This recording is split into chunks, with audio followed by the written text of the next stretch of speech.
We are in the 12th book in the laws, the book of Kinyan, acquisitions.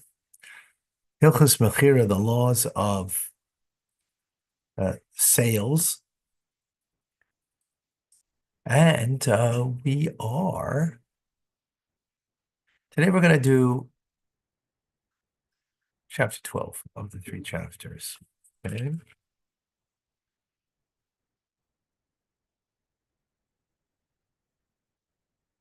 All right. It is forbidden for a seller or a purchaser to take unfair advantage of a colleague, as it states, when you sell an entity to your colleague. It's based on the verse, right? So you're selling to your colleague or purchase an entity from a colleague. One man should not take unfair advantage of his brother. Okay. Now, what does that mean exactly? All right. Of course, that is so open-ended, it can mean. So that's what we're going to learn over here. Even though such a person transgresses a negative commandment, he is not punished by lashes, right? Because it's a negative over here, right? You should not take unfair. That's a negative. And we know when you transgress a negative commandment, you get lashes, but here you don't. Why? Because the funds can be returned, right? And you can fix it. Since you can fix it, so therefore there is no lashes for this transgression. Whether the person intentionally deceived a colleague or did not know that this transaction involved taking unfair advantage, he is obligated to pay the unwarranted gain. How much is unfair gain must there be in a transaction for one who profits to be required to return it? An even sixth. So what does it imply? If a person sold an article worth 6 zuz for 5, or for 7, or one worth 5 zuz for 6, or one worth 7 zuz for 6, right? So it's either the gain or the loss, right? It's going both ways, right? At a loss or at a gain, right? It is considered to be unfair gain. The transaction is completed, and the person who profited is required to return the entire amount of the unfair gain to the one who suffered the loss. Why? Because there's a sixth of a loss here. In other words, up till a sixth, or at a sixth, actually. In all these instances, we're talking about a sixth, right? It was at the cutting point, right? As we'll see in the next law.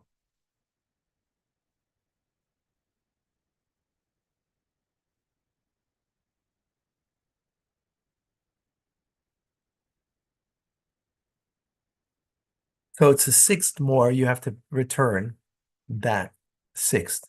Number 3, if the unfair gain was even slightest amount less than that, the person who sold the article worth 60 denarim for 50 denarim and a pruta is not required to return anything.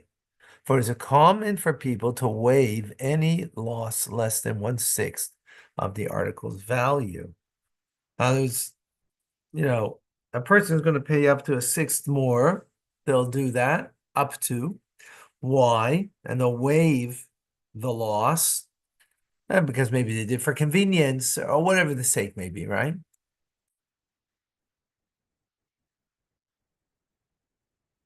Tell you the truth, I don't know how this plays itself out today. I mean, this is for Jews, by the way. It's not for non-Jews, right? This law. It only applies to Jews.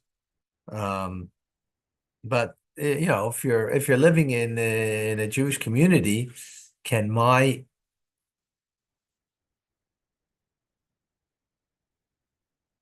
if I'm selling a bottle of Naya water and you're selling it, if the common rate is $1, means for a sixth more, I could sell it up to a sixth, right?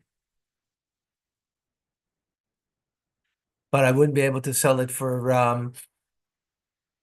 $2. We see that that's done, right? Okay. I'm not talking about by a non-Jewish place. They're not obliged to follow this. But in Jewish markets, it's done. So I'm not certain how this all applies for today. Lots of people with Jewish and non-Jewish. Well, let's say if you're living in Montreal, you're living Jews and non-Jews, so that might be a different law. But let's say you're living in Jerusalem, you're living in Bnei Brak. It's all Jews, right? Yeah, sure. So yeah, Mei Sharim, and you have a bottle of water you're selling. So I'm not clear what that means.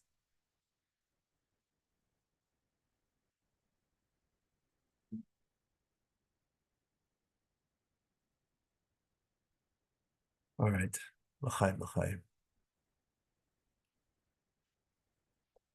Any case, we're learning Torah.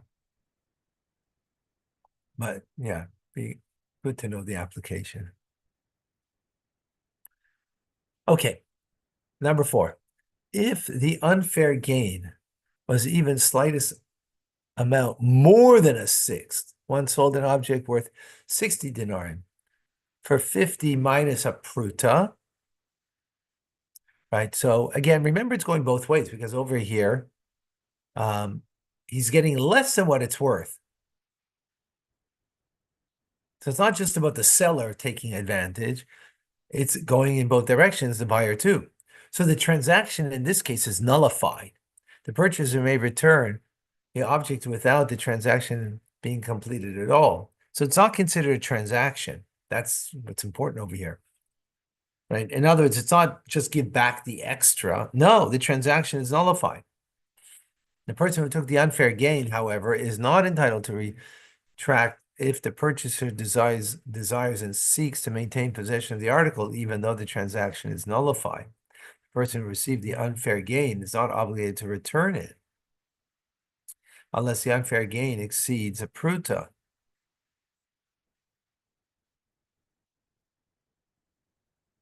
If the unfair gain was exactly a pruta, he's not obligated to return it because the laws of Ainah do not apply with regard to a pruta. Okay, pruta is like, the value of a dime, something like that.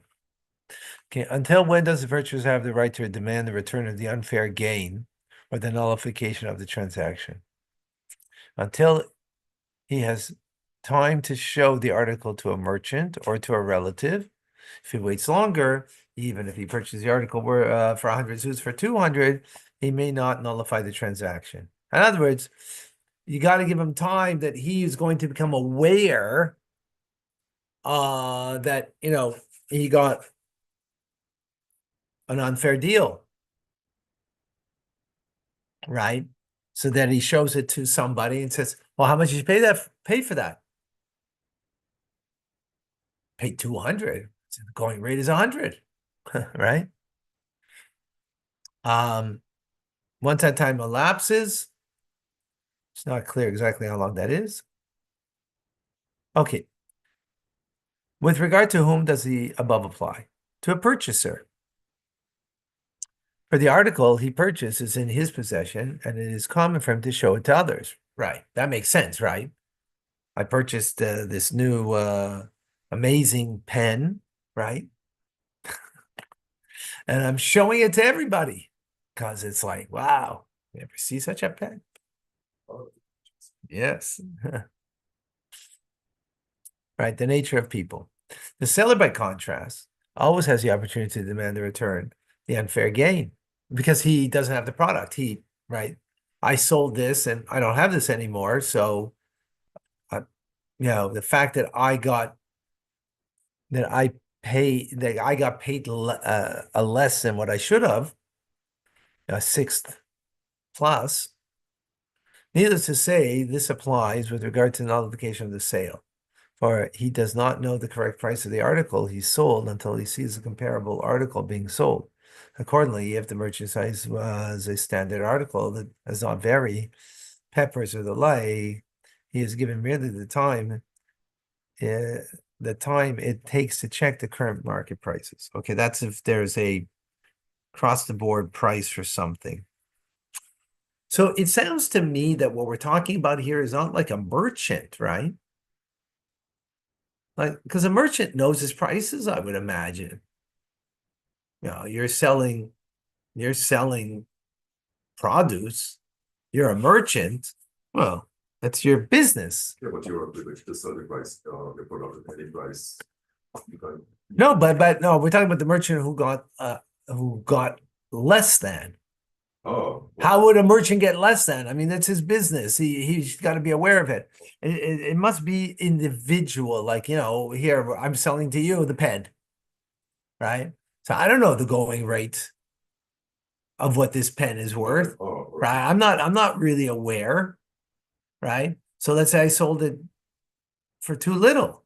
I don't have this in my possession anymore to go show them. If I sold it too much, you have it in your possession and say, "Oh, you just bought a new fancy pen," right? That you're showing your friends, right? And then the discussion will come up, right, of the value. So it sounds to me like this is not about merchants. Well, I'm not clear, to be quite frank. 45, not good. The truth is, I mean, that's what makes sense to me, but no, it seems like it's across the board we're talking about. But I don't exactly understand how that makes sense. Well, remember, he does need with this parameters of the situation. Meaning, yeah, but okay, but So maybe this may not necessarily happen in real, but at least, you know, if it were to happen, how would the merchant respond? if I'm a merchant of pens, I got to know what what does it mean? Now it could be that no, how could it be that I'm underselling it, overselling it? I get that I oversold it because I'm trying to take advantage. Right. But I'm not. I don't want to be in a disadvantage. I'm not gonna. Right. As a merchant, you're not going to be selling at a disadvantage. Now, understanding may not necessarily mean a loss. It's good. It's going both ways. No, because I mean, all right, you might. It's going both ways. Yeah. How is it by a merchant that is going to be selling it as a Because loss? if the going rate of the product is, let's say, 105, and you sold it for 101, and you will say, but the going rate for this thing is 105, not 101. Why did you sell it at this lower price? It may not be a loss in that he may have bought the item wholesale for 80, sold for 101, as opposed to 105, 110. Yeah, but that I mean, the point over here is the sixth right that we're talking about. It sounds like the person's unaware and he's going to go check it out. A merchant should be aware. That's I don't know how that makes. Yeah. Anyway, whatever. Tzarachiyah. We need more investigation. I'm going to ask.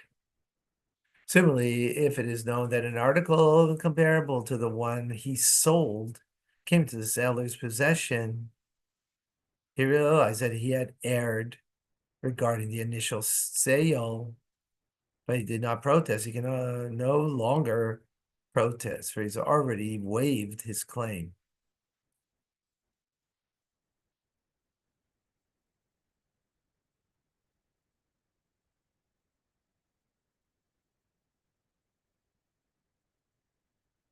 Right? In other words, so you bought from me this pen, and you bought a similar, and you already got a similar pen from someone else, right? So and that one you got cheaper. So then right away you know that this one was overpriced, right? You didn't protest. And you already have one like that in your possession. Well, then you didn't protest,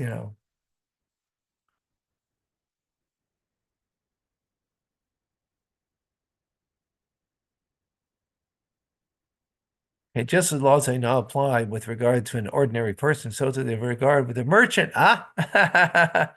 Although he's knowledgeable concerning prices. Here it is. Sometimes you just gotta wait.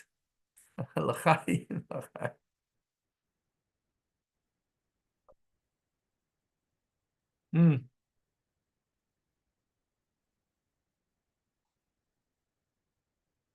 Yeah. Okay.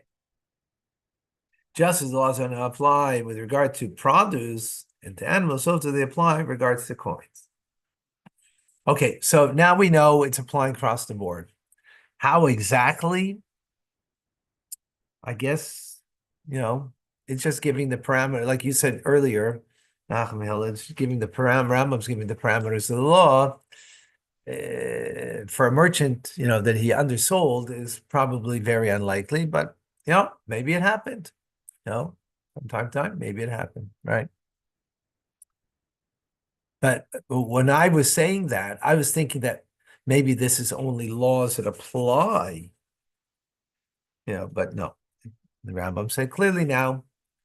So what does it imply? The golden dinar has a value of 24 silver dinarim, and if it's exchanged for 20 dinarim or 28 dinarim, the unfair gain must be returned. Right? That's a sixth on the line, right? If the unfair gain was more than that, the exchange is nullified. If it is less than that, it's considered as if the other party waives his right to that money. Why is that?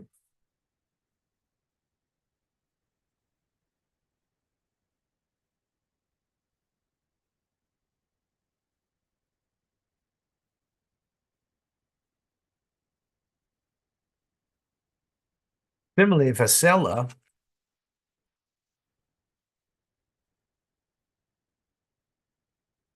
was lacking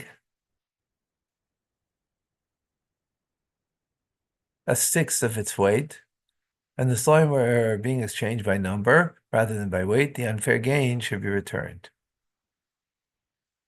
Okay. I wish I can continue, but I didn't realize the time. Gotta go. All right, folks. Rabbi. Thank you. More on this. Thank you. Be Have a well. good day. All Thank right. you, Rabbi.